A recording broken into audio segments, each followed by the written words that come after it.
Bonjour à tous, je suis très contente de vous retrouver dans une nouvelle vidéo. J'ai l'impression de dire ça tout le temps, mais c'est vrai, en plus je suis très heureuse. Et donc, comme vous avez pu certainement le lire dans le titre de cette vidéo, je vais vous montrer un petit livre explicatif avec des questions, des réponses scientifiques. Je pense que c'est un livre très intéressant et il est très instructif. Pour les curieuses comme moi, c'est vraiment le genre de livre qui fait plaisir à lire. Donc, il est sous cette forme-là. Alors oui, j'ai mis des crayons pour marquer les questions que je veux vous lire. Donc, il s'intitule 200 questions de la vie, 200 réponses de la science. Et il est aux éditions France Loisirs.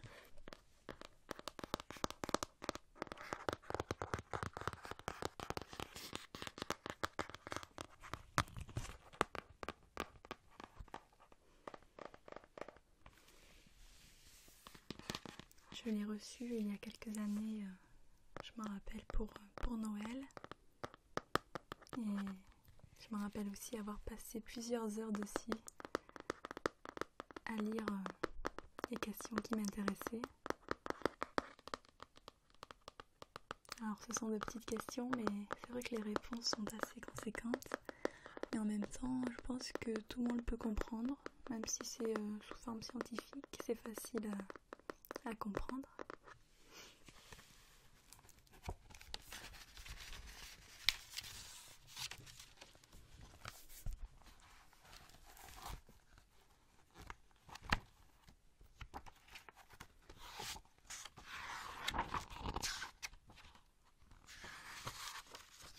Alors, il se présente sous forme de 3 chapitres.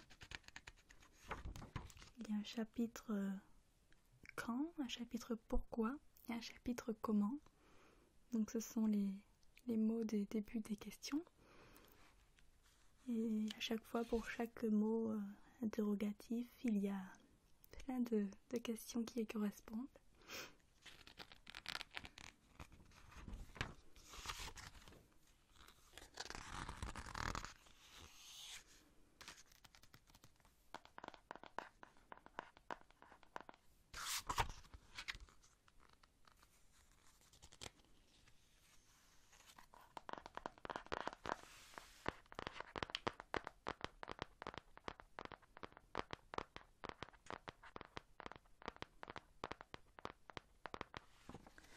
Je vais commencer dès maintenant à vous lire une petite question qui me paraissait plutôt intéressante.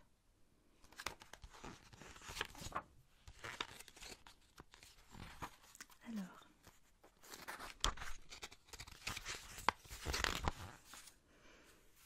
donc la première question est: pourquoi pleure-t-on?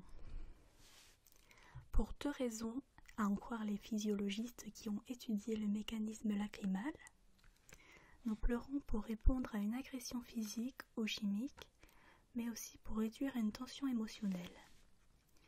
Dans le premier cas, les larmes servent à éliminer un corps étranger à la surface de l'œil ou à diluer une substance irritante.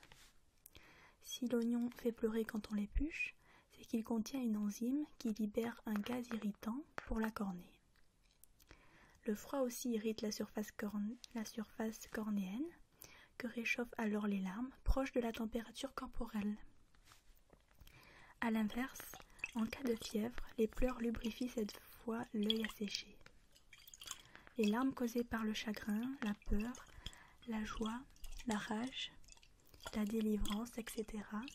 sont aussi une réponse réflexe qui l'illustre. Alors, on peut dire plusieurs expressions comme fondre en larmes, éclater en sanglots, verser des larmes de joie et rire aux larmes. Parfois, les pleurs sont théâtralisés et s'accompagnent de mimiques, de gestuels, de sonorisation, de jeux de rôle. Tout se passe comme si partager socialement l'émotion, en la dramatisant à l'extrême, était la condition indispensable pour accéder à l'apaisement. Ainsi, les bébés pleurent sans larmes tant que la fonction de communication ne s'est pas installée. Les larmes auraient donc bien une fonction d'apaisement, et force est de constater qu'après avoir pleuré, on ne pleure plus.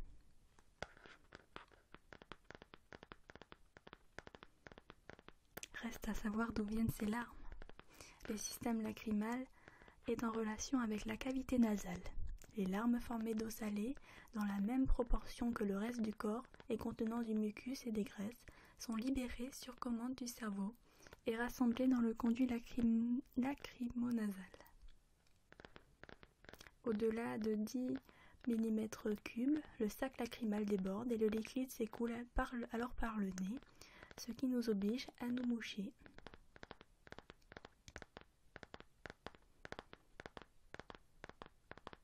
De la même manière, un rhume cause souvent une inflammation de la muqueuse lacrymale, ce qui empêche le bon drainage de la surface de l'œil. Résultat, l'œil devient larmoyant.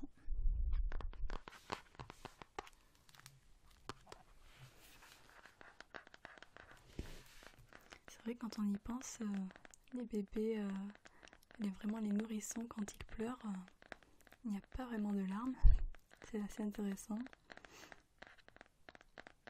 Assez drôle.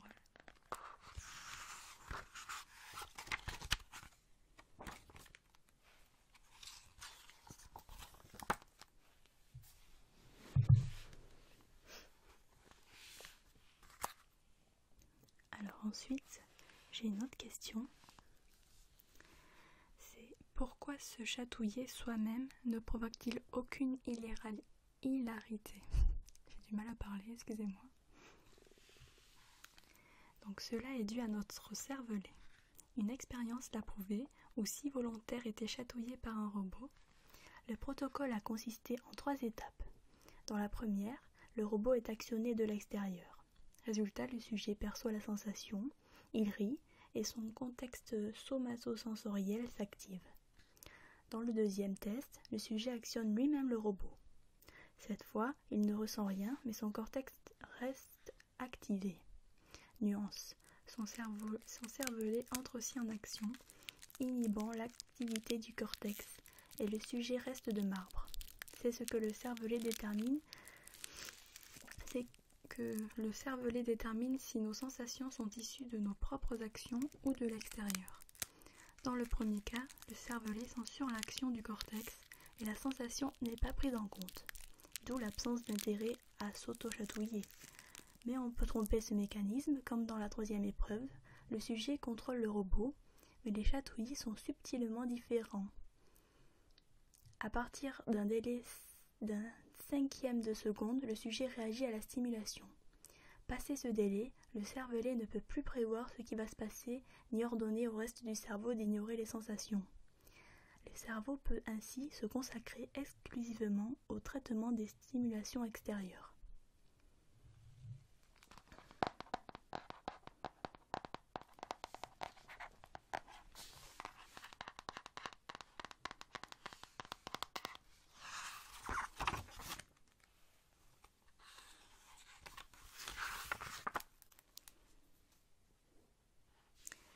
Il y a une autre question aussi que je me suis toujours posée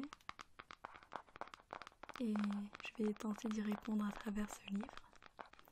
Donc la question est: comment les aveugles de naissance rêvent-ils?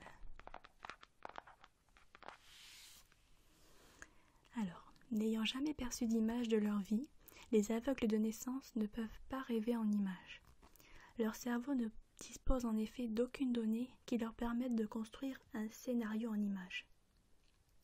Comme l'explique Philippe Peigneux, chercheur en neurosciences au centre de recherche du cyclotron à Liège, dans les phases du sommeil pendant lesquelles nous rêvons, les zones sensorielles primaires du cerveau qui prennent en charge pendant la journée les informations transmises par les organes des sens sont désactivées. Elles passent alors le relais aux régions associatives impliquées dans les stockages des images visuelles, sonores, gustatives, auditives ou tactiles. Elles forment une sorte de bibliothèque de représentation appelée contenu mnésique. Le cerveau peut ainsi piocher à loisir dans ce stock de représentations pour créer des images mentales et construire nos rêves. Faute d'avoir pu stocker des images, les aveugles de naissance fabriquent leurs rêves à partir des seules représentations auxquelles ils ont accès, sonores, auditives, tactiles et gustatives, qui sont stockées et utilisées dans leurs rêves. Cécile Tarab, ex-institutrice pour enfants malvoyants et aveugles elle-même, de naissance, le confirme. Mes rêves se déroulent de la manière dont je perçois la réalité quand je ne dors pas. Ce sont souvent des bruits, des sensations, voire des odeurs. Je peux sentir quelqu'un à côté de moi, on se parle. Récemment, j'ai rêvé que je lisais un texte en braille et que, tout à coup, je n'y arrivais plus. Le papier se glissait sous mes doigts. En fait, si les rêves des voyants sont surtout peuplés d'images, c'est que la vue est leur sens dominant. Les personnes ayant perdu la vue après l'âge de 7 ans rêvent encore en images, et cela tout au long de leur vie.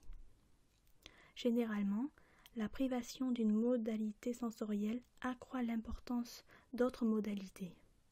Ainsi, les aveugles de naissance décrivent-ils un environnement onirique très sonore, tandis que les rêves des sourds de naissance contiennent souvent des couleurs très vives. En définitive, nous construisons nos rêves avec ce que nous connaissons. Le cerveau ne peut inventer des perceptions qu'il n'a jamais eues.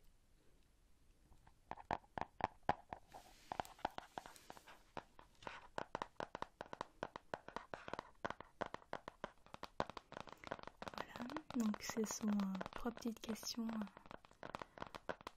que je voulais vous montrer aujourd'hui. Il y en a des centaines d'autres.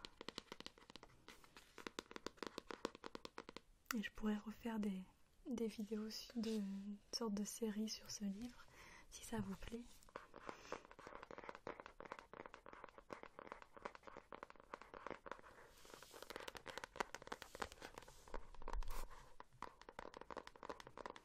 Ça peut être un cadeau sympa à offrir pour les gens curieux.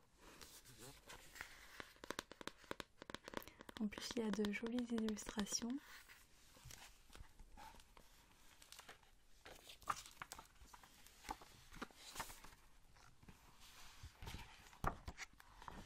C'est assez bien fait, je trouve, comme bouquin.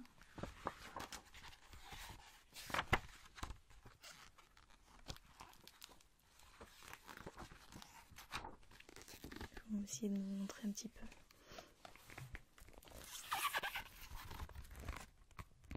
Donc il y a le numéro de la question avec la réponse en général d'un côté et une belle illustration sur l'autre page.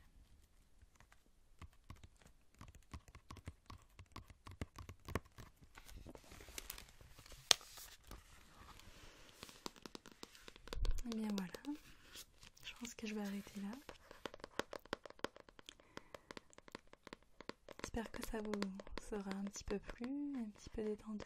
J'ai essayé de faire un petit peu de tapping et le bruit des pages